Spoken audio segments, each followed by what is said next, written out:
എത്ര സ്നേഹം കൊടുത്താലും അത് തിരിച്ചു കിട്ടുമെന്ന് ഉറപ്പുള്ള ഒരേ ഒരു സ്നേഹം, അത് പ്രവാചകൻ നബിയിന മുഹമ്മദ് മുസ്തഫ സല്ലല്ലാഹു അലൈഹി വസല്ലം. അല്ലാഹുവേ, ആ പ്രവാചകനോടുള്ള പ്രേമം ഞങ്ങൾക്ക് നീ അധമ്യമാക്കണേ റഹ്മാനെ, അബ്ദുലാക്കി അനുഗ്രഹിക്കണേ റഹ്മാനെ. ഒരു വാശിയും എൻ്റെ പ്രിയപ്പെട്ടവരെ നമ്മൾ പിടിക്കണ്ട, ഒരു വാശിയും എൻ്റെ പ്രിയപ്പെട്ടവരെ നമ്മൾ പിടിക്കണ്ട.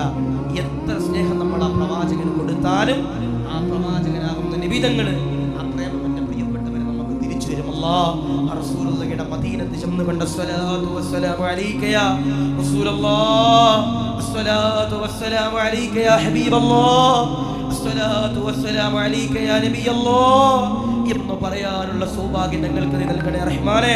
കബൂലാക്കി അനുഗ്രഹിക്കണേ റഹ്മാനെ, ആഖിറത്തിലാക്കി അനുഗ്രഹിക്കണേ റഹ്മാനെ.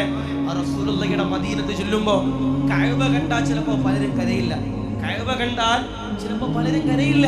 പക്ഷേ എത്ര കരയാത്തവന്റെ ഹൃദയം, എത്ര കരയാത്തവന്റെ ഹൃദയം, എത്ര കാഠിന്യമുള്ളവന്റെ ഹൃദയം ആ റസൂലുള്ളാഹിയുടെ മദീനത്ത് ചെന്നാൽ, ആ റസൂലുള്ളാഹിയുടെ പച്ചക്കുപ്പയൊന്ന് കണ്ടാൽ, ബാബുസലാമിലൂടെ റസൂലുള്ളാഹിയുടെ റൗളയുടെ ചാരത്തുകൂടി കടന്നു ചെന്നാൽ, അസ്സലാത്തു വസ്സലാമു അലൈക യാ റസൂലല്ലാഹ്, അസ്സലാത്തു വസ്സലാമു അലൈക യാ ഹബീബല്ലാഹ്, അസ്സലാത്തു വസ്സലാമു അലൈക യാ നബിയല്ലാഹ് എന്ന് പറഞ്ഞുകൊണ്ട് ബാബുസലാമിലൂടെ കടക്കുമ്പോ ആ പച്ചക്കുപ്പയൊന്ന് കാണുമ്പോ കരയാത്ത ഒരാളും എന്റെ പ്രിയപ്പെട്ടവരുണ്ടാകൂല.